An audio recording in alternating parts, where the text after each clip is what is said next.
Daily ಆಟ ಆಡೋದಿತ್ತು, ಅದನ್ನ ಆಟ ಆಡ್ತಿದ್ದೆ. ಇಲ್ಲಿ ತೋರಿಸು. ಇದಕ್ಕೆ ಏನಂತಾರೆ? ಇದು ಎಲೆಕ್ಷನ್ ಟೈಮಲ್ಲಿ ಬಳಸ್ತಾರಲ್ಲ, ಅದು ವೋಟಿಂಗ್ ಮಿಷಿನ್. ಇದ್ರಲ್ಲಿ ಹೆಂಗ್ ಓಟ್ ಹಾಕೋದು? ಇಲ್ಲಿ ಬ್ಯಾಲೆಟ್ ಯೂನಿಟ್ ಅಂತ ಇರುತ್ತೆ. ಇಲ್ಲಿ ಅಭ್ಯರ್ಥಿಗಳ ಸಂಖ್ಯೆ ಅಂದ್ರೆ ಅಭ್ಯರ್ಥಿಗಳ ನೇಮ್ ಇರುತ್ತೆ.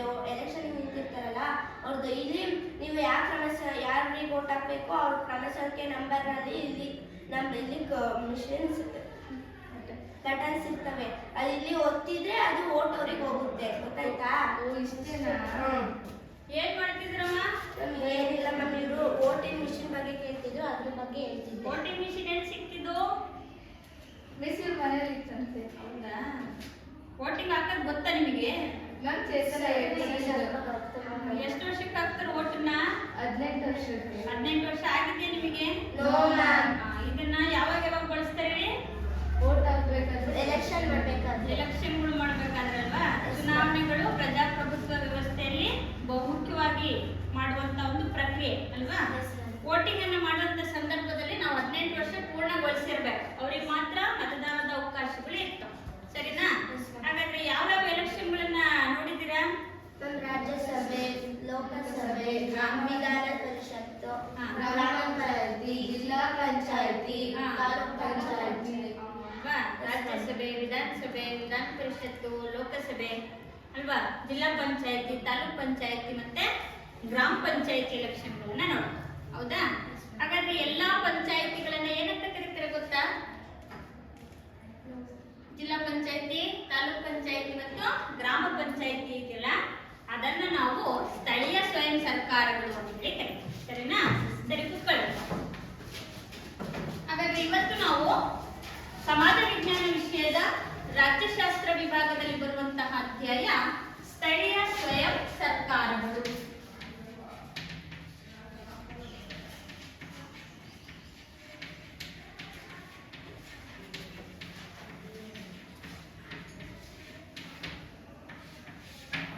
ಹಾಗಾದ್ರೆ ಇವತ್ತು ನಾವು ರಾಜ್ಯಶಾಸ್ತ್ರದ ಯಾವ ಪಾಠ? ಸ್ಥಳೀಯ ಸ್ವಯಂ ಸರ್ಕಾರಗಳು ಎನ್ನುವಂತ ಪಾಠವನ್ನ ಮಾಡ್ತೀವಿ. ಹೌದಾ? ಭಾರತದ ಸ್ಥಳೀಯ ಸ್ವಯಂ ಸರ್ಕಾರಗಳ ಪರಿಕಲ್ಪನೆ ಬಹಳ ಹಳೆಯ ಕಾಲ, ಪ್ರಾಚೀನ ಕಾಲದಿಂದಲೂ ಕೂಡ ಸ್ಥಳೀಯ ಸ್ವಯಂ ಸರ್ಕಾರಗಳು ಅನ್ನುವಂತಹದ್ದು ನಮಗೆ ಚಿರಪರಿಚಿತ. ನಮ್ಮಲ್ಲಿ ಹಿಂದಿನ ಕಾಲದಲ್ಲಿ ಹೇಗಿತ್ತು ಅಂತಂದ್ರೆ ರಾಜರ ಆಳ್ವಿಕೆ ಇತ್ತು ಅಲ್ವಾ?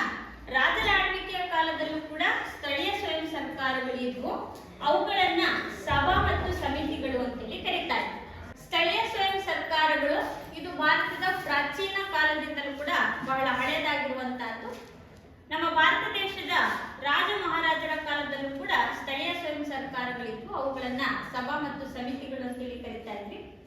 ಸ್ಥಳೀಯ ಸ್ವಯಂ ಸರ್ಕಾರಗಳ ರಚನೆ ಯಾವ ರೀತಿಯಾಗಿದೆ ಅಂತಂದ್ರೆ, ಇವತ್ತು ಒಂದು ಸಮುದಾಯವನ್ನ ಮತ್ತು ಸರ್ಕಾರಗಳ ನಡುವೆ ಸಂಬಂಧವನ್ನ ಕಲ್ಪಿಸುವಂತ ಕೆಲಸವನ್ನ ಮಾಡ್ತೀವಿ.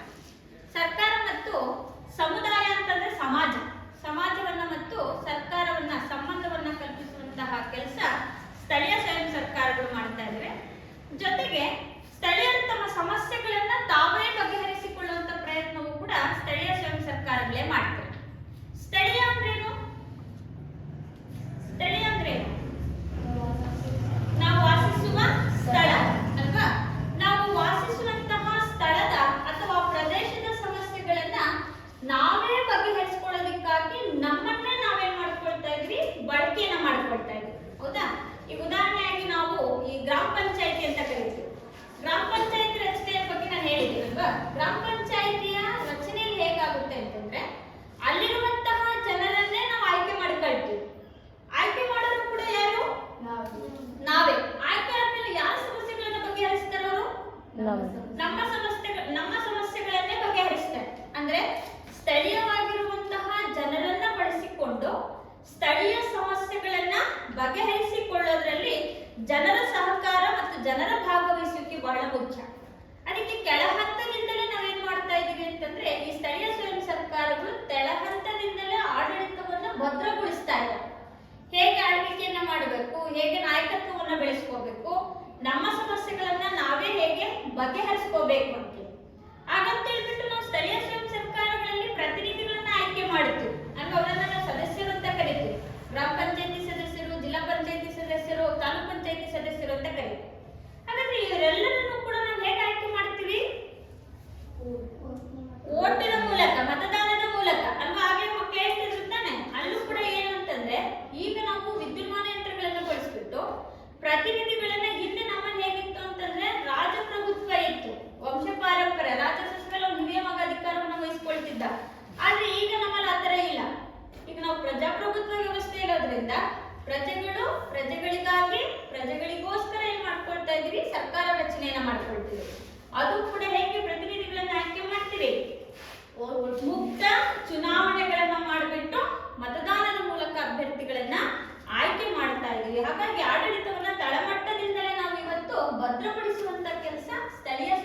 ಸರ್ಕಾರಗಳು ಮಾಡ್ತಿವೆ.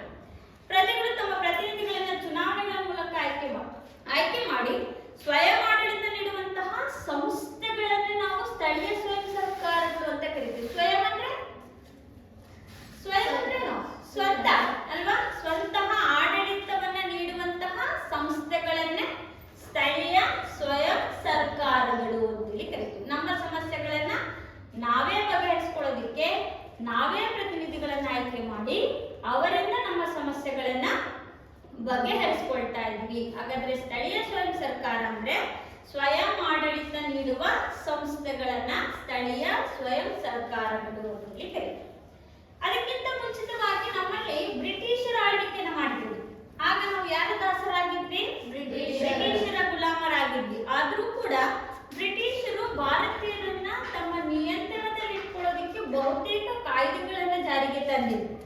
ಅದರಲ್ಲಿ ಮುಖ್ಯವಾಗಿ 2 ಕಾಯ್ದೆಗಳನ್ನ ನೋಡ್ತೀವಿ. 1919 ಮತ್ತು 1935 ಕಾಯ್ದೆ. ಇವೆರಡು ಕಾಯ್ದೆಗಳೇನಿದೆ ಇದು ನಮ್ಮ ಬ್ರಿಟಿಷ್ ಸರ್ಕಾರ ಜಾರಿ ಮಾಡಿದಂತಹ ಕಾಯ್ದೆಗಳು. ಇವೆರಡೂ ಕಾಯ್ದೆಗಳಲ್ಲಿ ಮುಖ್ಯವಾಗಿ ಹೆಚ್ಚು ಒತ್ತನ್ನ ಕೊಟ್ಟಿದ್ದು ಯಾವುದಕ್ಕೆ ಅಂದ್ರೆ ಸ್ಥಳೀಯ ಸ್ವಯಂ ಸರ್ಕಾರಗಳಿಗೆ ಹೆಚ್ಚು ಅಧಿಕಾರವನ್ನು ಒದಗಿಸಿದ್ದು. ಯಾವ 2 ಕಾಯ್ದೆ? 1919 ಮತ್ತು 1935. ಅದಕ್ಕಿಂತ ಮುಂಚೆ ಅವ್ರದ್ದು 1909ರಲ್ಲೂ ಕಾಯ್ದೆ ಇದೆ, 1919ರಲ್ಲಿ ಕಾಯ್ದೆ ಇದೆ, 1935ರ ಕಾಯ್ದೆ ಕೂಡ ಇದೆ. ಇವೆರಡೂ ಕಾಯ್ದೆಗಳೇನಿದೆ, ಇವೆರಡು ಬ್ರಿಟಿಷರ ಕಾಯ್ದೆಗಳು. ಇವೆರಡೂ ಕಾಯ್ದೆಯಲ್ಲಿ ಸ್ಥಳೀಯ ಸ್ವಯಂ ಸರ್ಕಾರಗಳಿಗೆ ಏನ್ ಮಾಡಿದರೆ ಹೆಚ್ಚು ಅಧಿಕಾರವನ್ನ ಒದಗಿಸಿಕೊಟ್ಟಿರೋದನ್ನು ಕೂಡ ನಾವಿಲ್ಲಿ ಕಾಣ್ತಾ ಇದ್ದೀವಿ. ಇನ್ನೊಂದು ಕಡೆ ನಮ್ಮ ರಾಷ್ಟ್ರಪಿತವಾಗಿರುವಂತಹ ಗಾಂಧೀಜಿಯವರ ಕನಸು ಕೂಡ ಏನಾಗಿತ್ತು ಅಂತಂದ್ರೆ ಗ್ರಾಮ ಸ್ವರಾಜ್ಯದ ಕಲ್ಪನೆಯನ್ನ ಹೊಂದಿದ್ರು. ಏನ್ ಗ್ರಾಮ ಸ್ವರಾಜ್ಯ ಅಂದ್ರೆ ಪ್ರತಿಯೊಂದು ಗ್ರಾಮವು ಸ್ವತಂತ್ರವಾಗಿರಬೇಕು, ಪ್ರತಿಯೊಂದು ಗ್ರಾಮವೂ ಕೂಡ ಉದ್ಧಾರವನ್ನ ಅಭಿವೃದ್ಧಿಯನ್ನ ಹೊಂದಬೇಕು ಅಂತೇಳಿ. ಯಾಕೆ ಗ್ರಾಮಗಳ ಕಲ್ಪನೆಯನ್ನ ಗಾಂಧೀಜಿಯವರು ಮಾಡ್ಕೊಳ್ತಾರೆ? ಮೂಲತಃ ಭಾರತ ಗ್ರಾಮಗಳ ದೇಶ, ಹಳ್ಳಿಗಳ ದೇಶ ಅಲ್ವಾ? ಬಹಳಷ್ಟು ಹಳ್ಳಿಗಳು ನಮ್ಮಲ್ಲಿರೋದು. ಹಾಗಾದ್ರೆ ಇಡೀ ನಮ್ಮ ದೇಶ ಅಭಿವೃದ್ಧಿ ಆಗ್ಬೇಕಂದ್ರೆ ಮೊದಲು ಯಾವ್ದು ಅಭಿವೃದ್ಧಿ ಆಗ್ಬೇಕು? ಗ್ರಾಮಗಳ ಅಭಿವೃದ್ಧಿ ಆಗ್ಬೇಕು. ಗ್ರಾಮಗಳು ಉದ್ಧಾರ ಆದ್ರೆ ನಮ್ಮ ದೇಶ ಉದ್ಧಾರ ಆದಂಗೆ ಅಂತ ಹೇಳ್ಬಿಟ್ಟು ಯಾರ ಕಲ್ಪನೆ? ಗಾಂಧೀಜಿಯವರ ಕಲ್ಪನೆ. ಹಾಗಾಗಿ ಗಾಂಧೀಜಿಯವರ ಗ್ರಾಮ ಸ್ವರಾಜ್ಯದ ಕಲ್ಪನೆಯು ಕೂಡ ಮೂಡಿರುವಂತಹದ್ದು. ಇನ್ನ ಗ್ರಾಮ ಪಂಚಾಯಿತಿಯನ್ನು ಸಂಘಟಿಸುವಂತೆ ನಿರ್ದೇಶಿಸುವಂತೆ ನಮ್ಮ ಸಂವಿಧಾನ ಅವಕಾಶ ಕಲ್ಪಿಸಿಕೊಟ್ಟಿದೆ. ನಮಗೆ ನಾವೇನು ಸಂವಿಧಾನ ರಚನೆ ಮಾಡ್ಕೊಂಡ್ವಲ್ಲ 1950ರಲ್ಲಿ, ಸಂವಿಧಾನದಲ್ಲಿ ಮುಖ್ಯವಾಗಿ ನಾವು ಯಾವುದಕ್ಕೆ ಅವಕಾಶ ಮಾಡಿಕೊಟ್ಟಿದೆ ಅಂತಂದ್ರೆ ಸ್ಥಳೀಯ ಸ್ವಯಂ ಸರ್ಕಾರಗಳ ರಚನೆಗೆ ಅವಕಾಶವನ್ನ ಮಾಡಿಕೊಟ್ಟಿರುವಂತಹದ್ದು. ಅದು ಕೂಡ ನಮ್ಮ ಸಂವಿಧಾನದ 73 ಮತ್ತು 74ನೇ ತಿದ್ದುಪಡಿಗಳು, ವಿಧಿಗಳು. 73 ಮತ್ತು 74ನೇ ತಿದ್ದುಪಡಿಯ ಮೂಲಕ ನಾವೇನ್ ಮಾಡಿದ್ವಿ? ಸ್ಥಳೀಯ ಸ್ವಯಂ ಸರ್ಕಾರಗಳ ರಚನೆಗೆ ಅಂತಾನೆ ಪಂಚಾಯತ್ ರಾಜ್ ವ್ಯವಸ್ಥೆಗಳು ಅಂತ ಜಾರಿಗೆ ತಂದ್ವಿ 1993ರಲ್ಲಿ.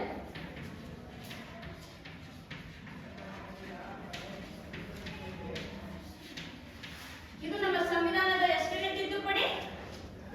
73 ಮತ್ತು 74ನೇ ತಿದ್ದುಪಡಿಯಿಂದ 1993ರಲ್ಲಿ ಪಂಚಾಯತ್ ರಾಜ್ ವ್ಯವಸ್ಥೆಗಳು ಅಂತ ಮಾಡಿದ್ರು.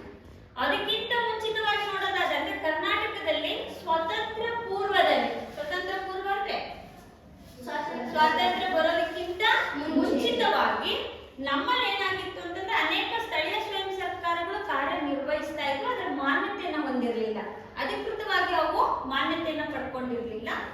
ನಂತರದಲ್ಲಿ ನಮ್ಮ ರಾಜ್ಯ ಸರ್ಕಾರ ನಮ್ಮ ಕರ್ನಾಟಕ ಸರ್ಕಾರ ಇದೆ, ಅದೇನ್ ಮಾಡ್ತು ಅಂತಂದ್ರೆ ಈ ಸ್ಥಳೀಯ ಸ್ವಯಂ ಸರ್ಕಾರಗಳಿಗೆ ಅಂತಾನೆ ಒಂದು ವಿಶೇಷ ಕಾಯ್ದೆಯನ್ನ ಜಾರಿಗೆ ತಂತು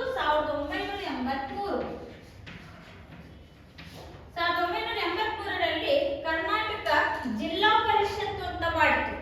ಈಗ ನಾವೇನು ಜಿಲ್ಲಾ ಪಂಚಾಯತಿ ಅಂತ ಕರಿತೀವಿ, 83ರಲ್ಲಿ ಅದಕ್ಕೆ ಏನಂತ ಕರಿತಾ ಇದ್ರು? ಜಿಲ್ಲಾ ಪರಿಷತ್ತು ಅಂತ ಕರೀತಾರೆ. ಎರಡನೇದು ತಾಲೂಕ್ ಪಂಚಾಯತಿ.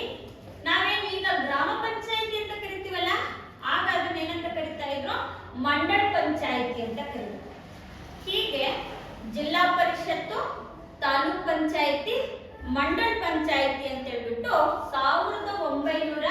1983ರಲ್ಲಿ ಕರ್ನಾಟಕ ಸರ್ಕಾರ ಸ್ಥಳೀಯ ಸ್ವಯಂ ಸರ್ಕಾರಗಳ ರಚನೆಗೆ ಅವಕಾಶವನ್ನ ಕಲ್ಪಿಸಿಕೊಡ್ತು. ಇದು ಕೂಡ ಸಂವಿಧಾನದ 73 ಮತ್ತು 74ನೇ ತಿದ್ದುಪಡಿಯ ಮೂಲಕ.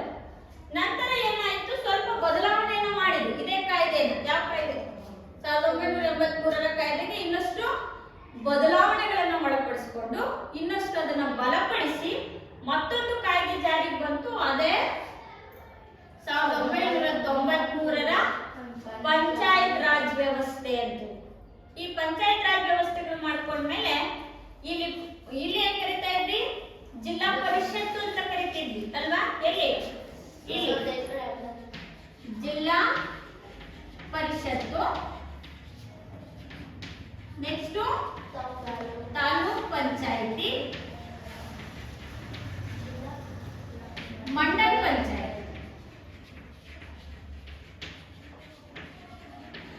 ಅದು ಬದಲಾವಣೆ ಮಾಡಾದ್ಮೇಲೆ ಅದಕ್ಕೆ ಸ್ವಲ್ಪ ಮತ್ತಷ್ಟು ಅಂಶಗಳನ್ನ ಸೇರಿಸಿ ಸವಲತ್ತುಗಳನ್ನ ಹೆಚ್ಚು ಮಾಡಿ ಮತ್ತಷ್ಟು ಅದನ್ನ ಬಲಪಡಿಸಿ 83ರ ಕಾಯ್ದೆಯನ್ನ ತಿದ್ದುಪಡಿ ಮಾಡಿ 1993ರ ಕಾಯ್ದೆ ಅಂತ ಮಾಡ್ಕೊಂಡ್ವಿ.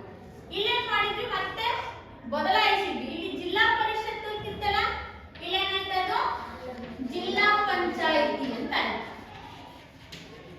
ತಾಲೂಕ್ ಪಂಚಾಯತಿ ಇತ್ತು, ಅದು ಸೇಮ್ ಹಾಗೆ ಇದೆ, ತಾಲೂಕ್ ಪಂಚಾಯತಿ. ನೆಕ್ಸ್ಟ್ ಏನಾಯ್ತು, ಇಲ್ಲಿ ಮಂಡಲ ಪಂಚಾಯತಿ ಅಂತಿದೆಯಲ್ವಾ, ಇದೇನಾಯ್ತು ಅವಾಗ ಗ್ರಾಮ ಪಂಚಾಯತಿ ಅಂತ. ಇದಕ್ಕೆ ಇನ್ನೊಂದು ಅಂಶ ಸೇರಿಸಿದ್ರು ಎಕ್ಸ್ಟ್ರಾ.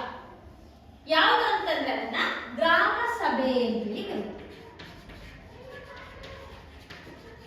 ಹೀಗೆ 83ರ ಕಾಯ್ದೆಯನ್ನ ಮತ್ತಷ್ಟು ಬದಲಾವಣೆ ಮಾಡಿ ತಿದ್ದುಪಡಿಯನ್ನ ಮಾಡಿಬಿಟ್ಟು ಪಂಚಾಯತ್ ರಾಜ್ ವ್ಯವಸ್ಥೆ ಅಂತೇಳಿ 1993ರಲ್ಲಿ ರಚನೆ ಮಾಡಿಕೊಂಡು ಜಿಲ್ಲಾ ಪಂಚಾಯತಿ, ತಾಲೂಕ್ ಪಂಚಾಯತಿ, ಗ್ರಾಮ ಪಂಚಾಯತಿ ಮತ್ತು ಗ್ರಾಮ ಸಭೆ ಅಂತ ಹೇಳ್ಬಿಟ್ಟು ಪುನಃ ಇದರ ಒಂದು ಬದಲಾವಣೆಯನ್ನ ಮಾಡಿಬಿಟ್ಟು ಗ್ರಾಮ ಸಭೆಗೆ ವಿಶೇಷ ಅಧಿಕಾರವನ್ನ ಕೊಟ್ಟು, ಗ್ರಾಮ ಸಭೆಗೆ ಏನ್ ವಿಶೇಷ ಅಧಿಕಾರ ಅಂದ್ರೆ ಜಿಲ್ಲಾ ಪಂಚಾಯತಿ, ತಾಲೂಕ್ ಪಂಚಾಯತಿ, ಗ್ರಾಮ ಪಂಚಾಯತಿಗಳು ಸಭೆ ಕರೆದಾಗ ಅಲ್ಲಿರುವಂತ ಸದಸ್ಯರೇ ಭಾಗವಹಿಸ್ತಾರೆ.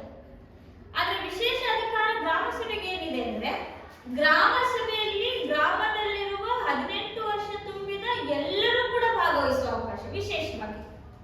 ಅಲ್ಲಿ ಮೆಂಬರ್ಸ್ ಇರ್ಬೇಕಂತೇನಿಲ್ಲ. ಆ ಊರಲ್ಲಿರುವ 18 ವರ್ಷ ತುಂಬಿದ ಪುರುಷರಾಗಿರ್ಬೋದು, ಮಹಿಳೆಯರಾಗಿರ್ಬೋದು, ಎಲ್ಲರೂ ಕೂಡ ಏನ್ ಮಾಡ್ಬೋದು, ಒಂದು ಕಡೆ ಸಭೆಗೆ ಭಾಗವಹಿಸೋದಕ್ಕೆ ಅವಕಾಶ ಇದೆ. ಅದನ್ನ ನಾವು ಗ್ರಾಮ ಸಭೆಗಳು ಅಂತ ಕರಿತೀವಿ. ಗ್ರಾಮ ಸಭೆಯಲ್ಲೂ ಕೂಡ ಏನನ್ನ ಚರ್ಚೆ ಮಾಡ್ತಾರೆ, ಆ ಗ್ರಾಮಕ್ಕೆ ಸಂಬಂಧಪಟ್ಟಂತಹ ಅಥವಾ ಸ್ಥಳೀಯ ಏನಾದರೂ ಸಮಸ್ಯೆಗಳಿದ್ರೆ ಏನ್ ಮಾಡ್ತಾರೆ, ಅಲ್ಲಿ ಕೂತ್ಕೊಂಡು ಚರ್ಚೆಯನ್ನ ಮಾಡ್ತಾರೆ.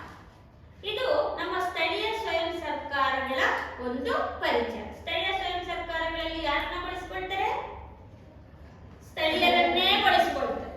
ಯಾವ ಸಮಸ್ಯೆಗಳು, ಸ್ಥಳೀಯ ಸಮಸ್ಯೆಗಳನ್ನೇ ಬಗೆಹರಿಸುವಂತ ಪ್ರಯತ್ನ. ಅವರನ್ನ ಹೇಗೆ ಆಯ್ಕೆ ಮಾಡ್ತೀರಾ, ಚುನಾವಣೆಗಳ ಮೂಲಕ ಪ್ರತಿನಿಧಿಗಳನ್ನ ಆಯ್ಕೆ ಮಾಡ್ತೀರಾ. ಅಂದ್ರೆ ಸ್ಥಳೀಯ ಸಮಸ್ಯೆಗಳನ್ನ ಬಗೆಹರಿಸಿಕೊಳ್ಳೋದಕ್ಕೆ ಸ್ಥಳೀಯರನ್ನೇ ಆಯ್ಕೆ ಮಾಡಿಕೊಂಡು ಸರ್ಕಾರ ರಚಿಸಿಕೊಳ್ಳುವಂತಹ ವ್ಯವಸ್ಥೆಯನ್ನೇ ಸ್ಥಳೀಯ ಸ್ವಯಂ ಸರ್ಕಾರ ಅಂತ ಹೇಳ್ತಾರೆ. ಅರ್ಥ ಆಯ್ತಲ್ಲ? ಹಾಗಾದ್ರೆ ಈಗ ಸ್ಥಳೀಯ ಸ್ವಯಂ ಸರ್ಕಾರದ ಉದ್ದೇಶಗಳನ್ನ ನೋಡೋಣ.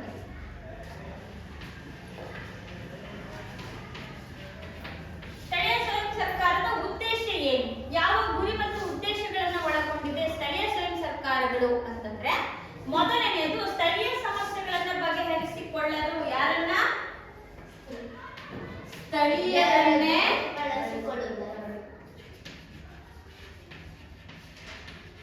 ಬಳಸುವುದು ಅಲ್ವಾ? ಹಾಗಾದ್ರೆ ನಿಮ್ ಸಮಸ್ಯೆಗಳನ್ನ ಬಗೆಹರಿಸಿಕೊಳ್ಳೋದಕ್ಕೆ ನಿಮ್ಮಲ್ಲಿರುವಂತಹ ಪ್ರತಿನಿಧಿಗಳನ್ನೇ ಏನ್ ಮಾಡ್ತೀರಾ, ಆಯ್ಕೆ ಮಾಡಿಕೊಳ್ಳಿ. ಹಾಗಾದ್ರೆ ಸ್ಥಳೀಯ ಸ್ವಯಂ ಸರ್ಕಾರದ ಉದ್ದೇಶ ಏನು, ಸ್ಥಳೀಯ ಸಮಸ್ಯೆಗಳನ್ನ ಬಗೆಹರಿಸಿಕೊಳ್ಳಲು ಸ್ಥಳೀಯರನ್ನೇ ಬಳಸಿಕೊಳ್ಳಲು. ಎರಡನೆಯ ಉದ್ದೇಶ ಜನಸಾಮಾನ್ಯರಿಗೆ ಆಡಳಿತದ ಜ್ಞಾನವನ್ನ ನೀಡಲು. ಆಡಳಿತದ ಜ್ಞಾನ ಅಂದ್ರೆ ಜನಸಾಮಾನ್ಯರಂದ್ರೆ ಯಾರು, ನಾವೇ ಅಲ್ವಾ? ನಮಗೆ ಆಡಳಿತದ ಜ್ಞಾನವನ್ನು ಒದಗಿಸಿಕೊಡೋದು. ಆಡಳಿತದ ಜ್ಞಾನ ಅಂದ್ರೆ ಹೇಗೆ,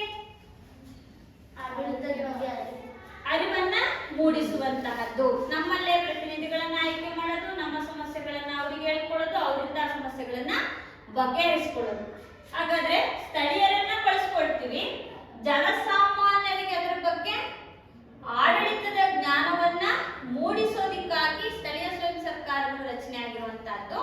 ಮೂರನೇದು ಏನು ಅಂತಂದ್ರೆ ಅಧಿಕಾರದ ವಿಕೇಂದ್ರೀಕರಣ ಅಂತ ಕರಿತೀವಿ. ಅಧಿಕಾರದ ವಿಕೇಂದ್ರೀಕರಣ. ಇದರಿಂದ ಏನಾಗುತ್ತೆ, ಆಡಳಿತ ಇನ್ನಷ್ಟು ಪರಿಣಾಮಕಾರಿ ಆಗುತ್ತೆ. ಈ ಉದಾಹರಣೆಯಾಗಿ ಗ್ರಾಮ ಪಂಚಾಯತಿ ಕೆಲಸ ಗ್ರಾಮಗಳನ್ನ ನೋಡ್ಕೊಳ್ಳೋದು, ಹೌದಾ? ಆದ್ರೆ ಗ್ರಾಮಗಳು ಅವರವರ ಗ್ರಾಮಗಳನ್ನ ಅವರು ನೋಡ್ಕೊಳ್ತಾರೆ. ತಾಲೂಕ್ ಪಂಚಾಯತಿ ಕೆಲಸ ತಾಲೂಕನ್ನ ನೋಡ್ಕೊಳ್ಳೋದು. ಹಾಗಾದ್ರೆ ಆ ತಾಲೂಕಿನ ಸಮಸ್ಯೆಗಳು ಆಯಾಯ ತಾಲೂಕ್ ಪಂಚಾಯತಿಗಳು ನೋಡ್ಕೊಳ್ತಾರೆ. ಜಿಲ್ಲಾ ಪಂಚಾಯತಿ ಕೆಲಸ ಅವರ ಜಿಲ್ಲೆಗಳ ಸಮಸ್ಯೆಗಳನ್ನ ಬಗೆಹರಿಸಿಕೊಳ್ಳೋದು. ಹಾಗಾದ್ರೆ ಅವರವ್ರ ಕೆಲಸ ಅವರ ಹಂಚಿಕೆಯನ್ನ ಮಾಡಿದಾಗ ಆಡಳಿತ ಮತ್ತಷ್ಟು ಏನಾಗುತ್ತೆ, ಪರಿಣಾಮಕಾರಿಯಾಗುತ್ತೆ. ಜಿಲ್ಲಾ ಪಂಚಾಯತಿ ಒಂದೇ ಇಡೀ ಜಿಲ್ಲೆನ ನೋಡ್ಕೋಬೇಕಂದ್ರೆ ಆಗಲ್ಲ. ಆಗಲತ್ತೆ ನಾವು ಕೆಲಸ ಏನ್ ಮಾಡ್ಬೇಕು, ಹಂಚಿಕೆಯನ್ನ ಮಾಡ್ಬೇಕು. ಅದೇ ಕೆಲಸ ಮಾಡ್ತಿರೋದು ಸ್ಥಳೀಯ ಸ್ವಯಂ ಸರ್ಕಾರಗಳು. ಅಧಿಕಾರ ಏನಾಗ್ತಾ ಇದೆ ಇಲ್ಲಿ, ವಿಕೇಂದ್ರೀಕರಣ. ವಿಕೇಂದ್ರೀಕರಣ ಅಂದ್ರೇನು, ಹಂಚಿಕೆ ಆಗುವುದು. ಇದರಿಂದ ಏನಾಗುತ್ತೆ, ಆಡಳಿತ ಮತ್ತಷ್ಟು ಪರಿಣಾಮಕಾರಿಯಾಗಿರೋದನ್ನ ನಾವಿಲ್ಲಿ ಕಾಣ್ತೀವಿ. ಇನ್ನು ತಳಮಟ್ಟದ ಜನರಲ್ಲಿ ನಾಯಕತ್ವದ ಗುಣಗಳನ್ನು ಬೆಳೆಸ್ತೀವಿ ನಾವು. ಏನ್ ನಾಯಕತ್ವ ಅಂದ್ರೆ ಲೀಡರ್ಶಿಪ್. ಅದೇನು,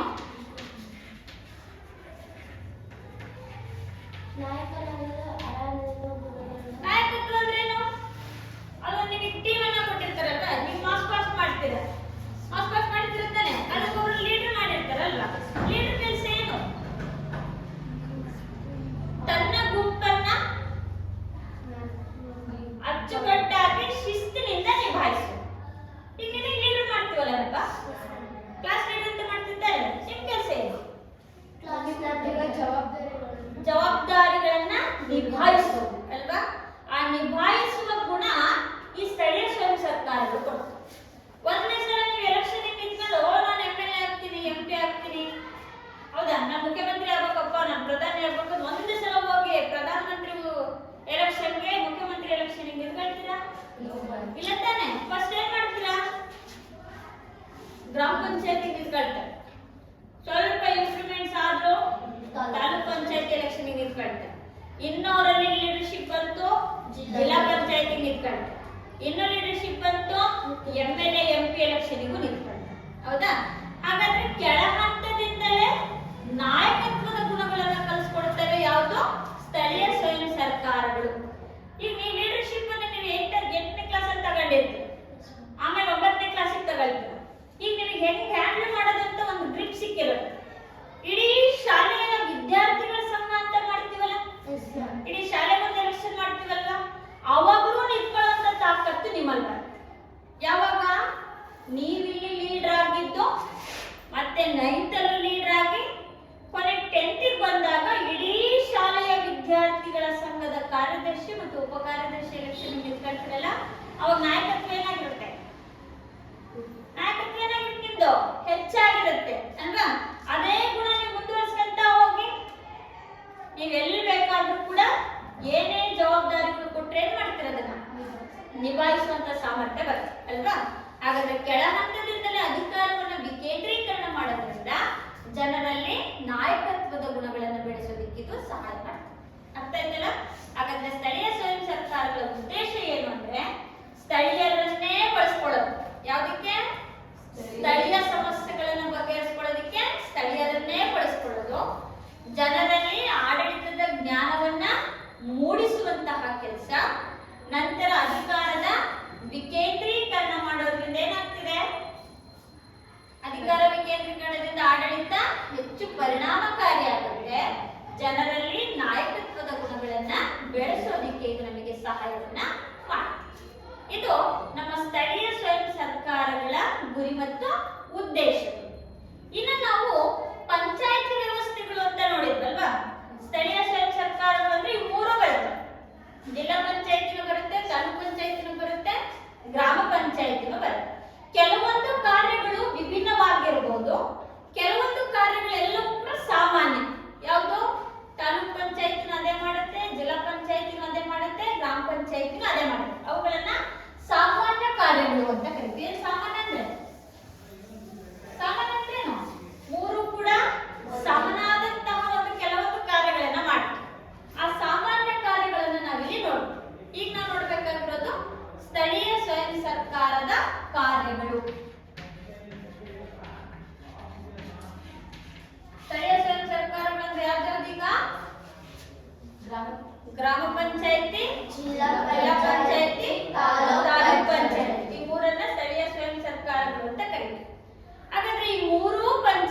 ಸಂಸ್ಥೆಗಳು ಸಾಮಾನ್ಯವಾಗಿ ಕೆಲವೊಂದು ಕಾರ್ಯಗಳ ನಿರ್ವಹಣೆಯನ್ನ ಮಾಡ್ತವೆ. ಆ ಸಾಮಾನ್ಯ ಕಾರ್ಯಗಳನ್ನು ಮಾತ್ರ ನಾವಿಲ್ಲಿ ಏನ್ ಮಾಡ್ತೀವಿ ಈಗ ಅಧ್ಯಯನವನ್ನ ಮಾಡ್ತೀವಿ. ಮೊದಲನೇ ಕಾರ್ಯ ಏನಪ್ಪಾ ಅಂತಂದ್ರೆ ಪಂಚಾಯಿತಿ ಆಸ್ತಿಯನ್ನ ರಕ್ಷಣೆ ಮಾಡೋದು. ಯಾವ ಪಂಚಾಯಿತಿ? ಎಲ್ಲಾ ಪಂಚಾಯಿತಿ ಆಸ್ತಿಯನ್ನು ರಕ್ಷಿಸುವುದು.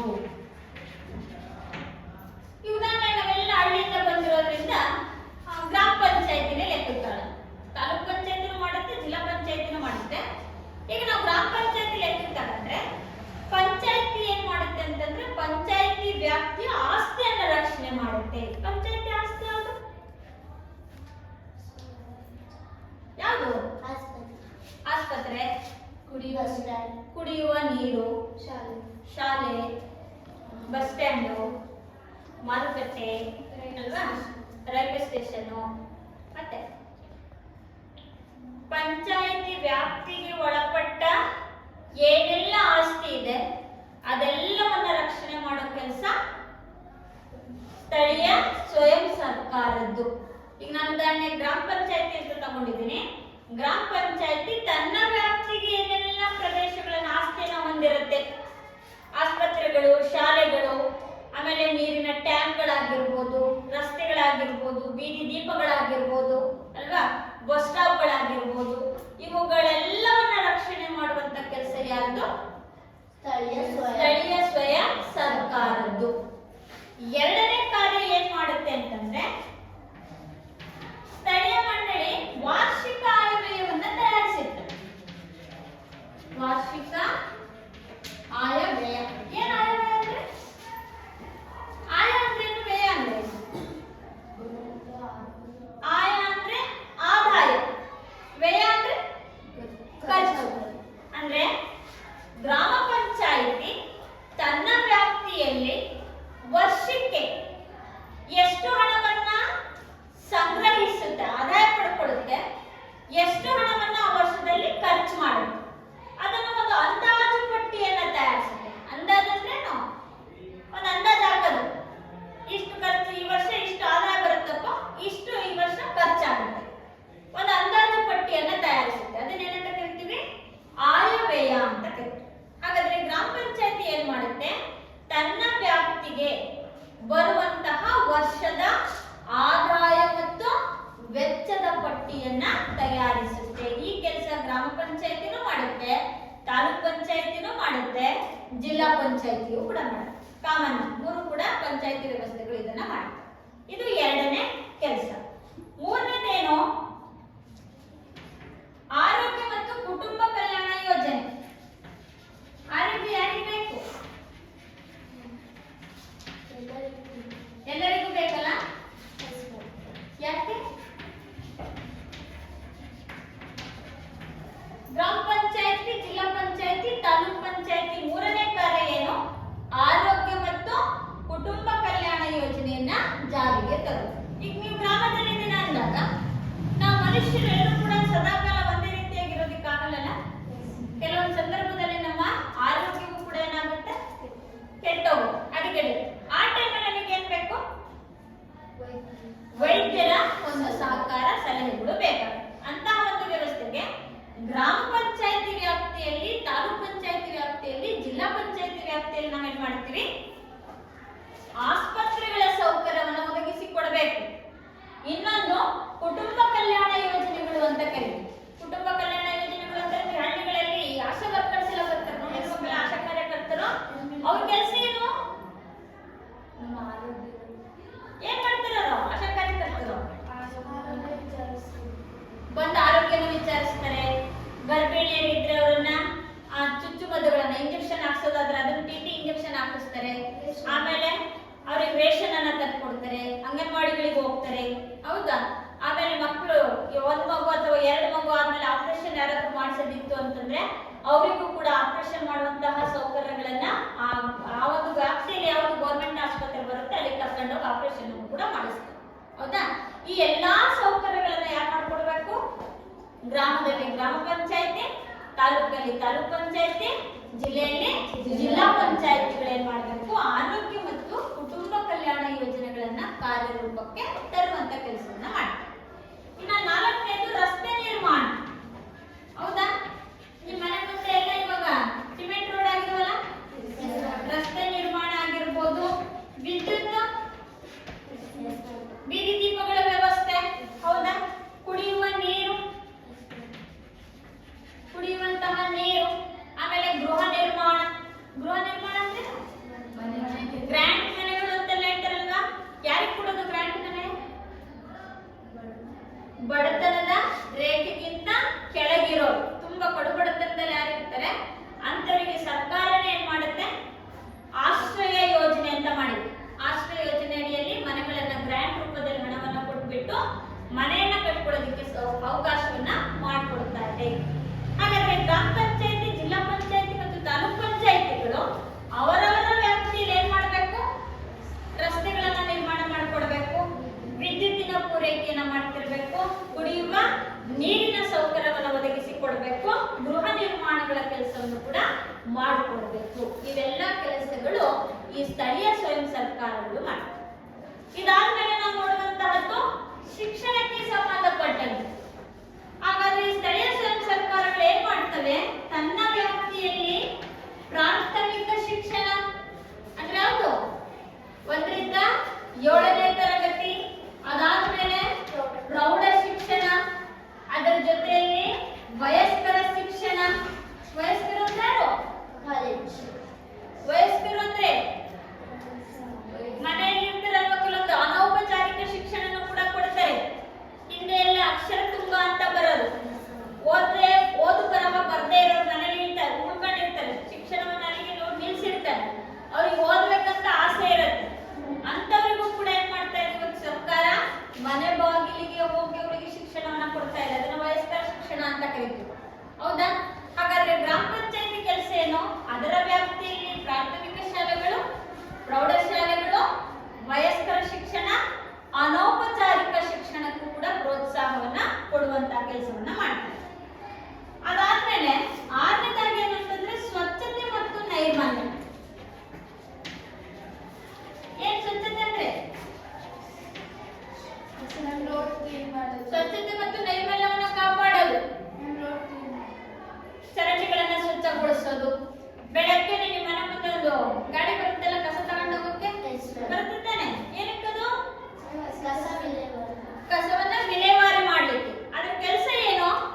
ನಿಮ್ಮ ಗ್ರಾಮವನ್ನ ಸ್ವಚ್ಛಗೊಳಿಸೋದು. ಆ ಸ್ವಚ್ಛಗೊಳಿಸುವಂತ ಕೆಲಸ ಗ್ರಾಮದಲ್ಲಿ ಗ್ರಾಮ ಪಂಚಾಯತಿಗಳು ಮಾಡ್ತವೆ, ಜಿಲ್ಲೆಯಲ್ಲಿ ಜಿಲ್ಲಾ ಪಂಚಾಯತಿ ಮಾಡುತ್ತೆ, ತಾಲೂಕಲ್ಲಿ ತಾಲೂಕ್ ಪಂಚಾಯತಿಗಳು ಮಾಡ್ತವೆ. ಹಾಗಾದ್ರೆ ಗ್ರಾಮದ ಸ್ವಚ್ಛತೆ ಕಾಪಾಡೋ ಕೆಲಸನೂ ಮಾಡುತ್ತೆ, ಜೊತೆಯಲ್ಲಿ ನೈರ್ಮಲ್ಯದ ಒಂದು ವ್ಯವಸ್ಥೆಯನ್ನು ಕೂಡ ಮಾಡುತ್ತೆ.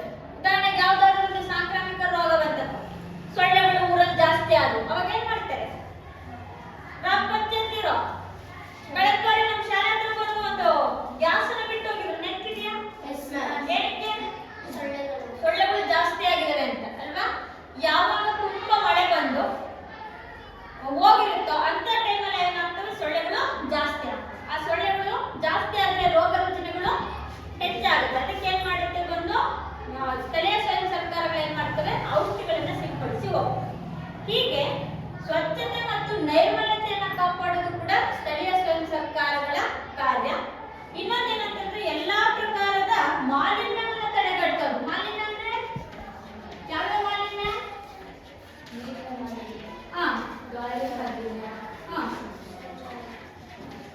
ಜಲ ಮಾಲಿನ್ಯ ಅಲ್ವಾ? ಎಲ್ಲಾ ಪ್ರಕಾರದ ಮಾಲಿನ್ಯಗಳನ್ನ ನಿಯಂತ್ರಿಸೋದು ಅಂದ್ರೆ ಕುಡಿಯುವ ನೀರು ಎಲ್ಲೂ ಕೂಡ ಮಲಿನವಾಗದಂತೆ, ಎಲ್ಲೂ ಕೂಡ ಶಬ್ದಗಳು ಬಂದು ಕರ್ಕಶವಾದ ಧ್ವನಿಗಳಿಂದ ಜನರಿಗೆ ಯಾವುದೇ ತೊಂದರೆ ಆಗದಂತೆ, ಅದೇ ರೀತಿಯಾಗಿ ಮಣ್ಣು ಮಲಿನವಾಗದಂತೆ, ಹೌದಾ? ಎಲ್ಲಾ ರೀತಿಯ ಮಾಲಿನ್ಯಗಳನ್ನ ನಿಯಂತ್ರಿಸುವಂತಹ ಕ್ರಮ ಯಾರ್ದು? ಸ್ಥಳೀಯ ಸ್ವಯಂ ಸರ್ಕಾರಗಳ ಕೆಲಸ. ಅವೇನ್ ಮಾಡ್ತವೆ? ಮಾಲಿನ್ಯವನ್ನ ತಡೆಗಟ್ಟುವಂತ ಕೆಲಸವನ್ನ ಮಾಡ್ತವೆ. ಇನ್ನೊಂದು ಅವಶ್ಯಕ ಪಡಿತರಗಳು. ಏನ್ ಅವಶ್ಯಕ ಪಡಿತರಗಳು ಅಂದ್ರೆ? ಅವಶ್ಯಕ ಪಡಿತರಗಳು ಯಾವುದು? ಅವಶ್ಯಕ ಪಡಿತರಗಳ ವಿತರಣೆ. ನಿಮ್ಮೂರಲ್ಲೆಲ್ಲ ನ್ಯಾಯಬೆಲೆ ಅಂಗಡಿ ಇದೆಯಾ? ಇದಾವ? ಏನ್ ಕೊಡ್ತಾರೆ ನ್ಯಾಯಬೆಲೆ ಅಂಗಡಿಲಿ? ಅಕ್ಕಿ, ಬೇಳೆ, ರಾಗಿ. ಆಯಾ ಪ್ರದೇಶದಲ್ಲಿ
ಆಗಿರ್ಬೋದು, ಚಾಪೆಯನ್ನು ರಚನೆ ಮಾಡೋದಾಗಿರ್ಬೋದು, ಮ್ಯಾಟನ್ನು ಹಾಕೋದಾಗಿರ್ಬೋದು, ಮೇಣದ ಬತ್ತಿ ಮಾಡೋದು, ಇವೆಲ್ಲವನ್ನ ಕರಕುಶಲ ವಸ್ತುಗಳು ಅಂತ ಕರಿತೀವಿ. ಅವುಗಳ ತಯಾರಿಕೆ ಕೂಡ ಪ್ರೋತ್ಸಾಹವನ್ನ ಕೊಡುತ್ತೆ.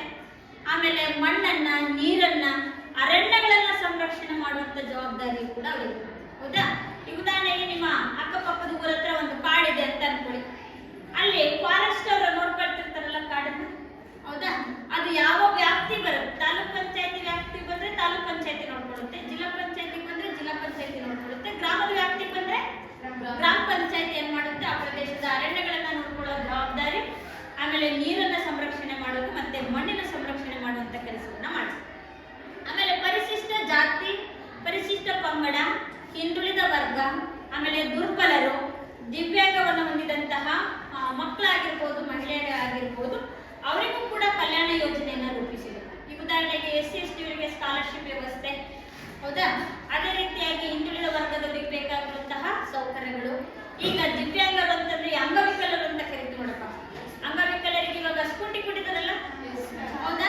ಆ ಒಂದು ಸೌಕರ್ಯಗಳನ್ನ ಒದಗಿಸಿ ಕೊಡುವಂತಹದ್ದು.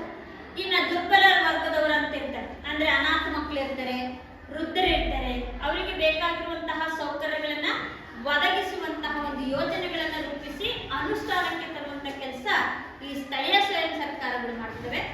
ಅದ್ರ ಜೊತೆಯಲ್ಲಿ ಈ ಬೀದಿ ದೀಪಗಳು, ಮಾರ್ಕೆಟ್ ವ್ಯವಸ್ಥೆ, ಸಂತೆಗಳು ಮಾಡ್ತಾರಲ್ಲ ಹಳ್ಳಿಯಲ್ಲ, ಅದು ನೋಡ್ಕೊಳ್ಳೋದು ಕೂಡ ಗ್ರಾಮ ಪಂಚಾಯತಿಗಳೇ.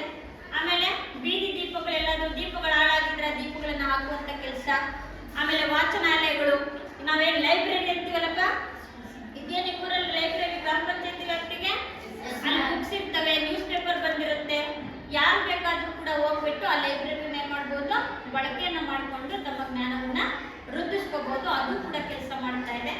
ಇನ್ನ ಶುಲ್ಕ, ದಂಡ ಮತ್ತು ತೆರಿಗೆಗಳನ್ನ ಸಂಗ್ರಹಿಸೋದು. ಶುಲ್ಕ ಅಂದ್ರೆ ಫೀಸು, ಹೌದಾ?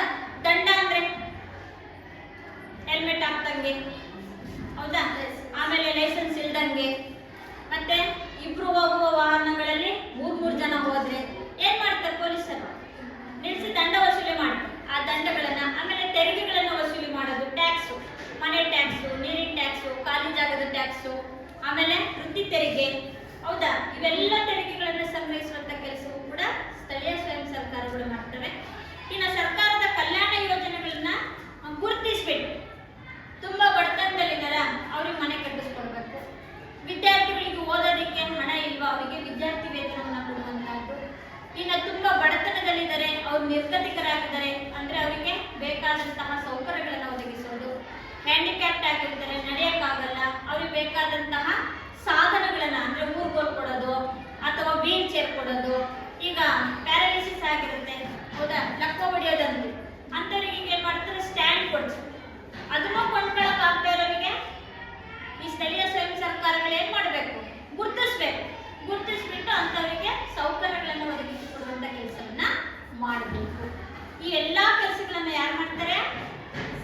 ಸ್ಥಳೀಯ ಸ್ವಯಂ ಸರ್ಕಾರಗಳು ಮಾಡ್ತಾರೆ. ಸ್ಥಳೀಯ ಸ್ವಯಂ ಸರ್ಕಾರಗಳು ಅಂದ್ರೆ ಇಲ್ಲಿ ಜಿಲ್ಲಾ ಪಂಚಾಯತಿನೂ ಬರುತ್ತೆ, ತಾಲೂಕ್ ಪಂಚಾಯತಿನೂ ಬರುತ್ತೆ, ಗ್ರಾಮ ಪಂಚಾಯತಿ ಕೂಡ ಬರುತ್ತೆ.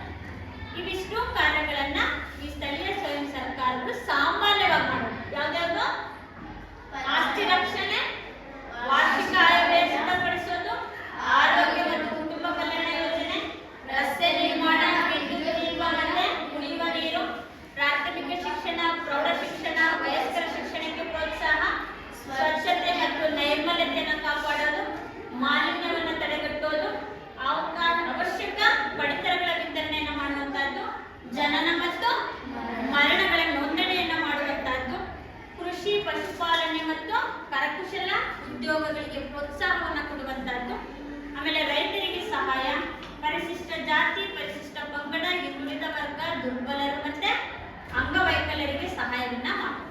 ಇಷ್ಟೆಲ್ಲಾ ಕಾರ್ಯಗಳನ್ನ ಈ ಸ್ಥಳೀಯ ಸ್ವಯಂ ಸರ್ಕಾರಗಳು ಮಾಡ್ತವೆ. ದಂಡ ವಿಧಿಸ್ತವೆ, ಆಮೇಲೆ ಶುಲ್ಕವನ್ನು ವಸೂಲಿ ಮಾಡ್ತವೆ, ತೆರಿಗೆಗಳನ್ನ ವಸೂಲಿ ಮಾಡುವಂತ ಕೆಲಸವನ್ನ ಮಾಡ್ತವೆ. ಅಗತ್ಯವಿದ್ದಾಗ ಯಾರಿಗೆ ಈ ಮೂಲಭೂತ ಸೌಕರ್ಯಗಳ ಅವಶ್ಯಕತೆ ಇರುತ್ತೋ ಅಂತವರನ್ನ ಗುರುತಿಸಿ ಸೌಕರ್ಯಗಳನ್ನು ಒದಗಿಸಿಕೊಡುವಂತ ಕೆಲಸವನ್ನು ಕೂಡ ಮಾಡ್ತಾರೆ. ಹಾಗಾದ್ರೆ ಇವತ್ತು ನಾವು ಸ್ಥಳೀಯ ಸ್ವಯಂ ಸರ್ಕಾರಗಳಲ್ಲಿ ಸ್ಥಳೀಯ ಸ್ವಯಂ ಸರ್ಕಾರ ಅಂದ್ರೇನು, ಅದರ ಉದ್ದೇಶಗಳು ಮತ್ತು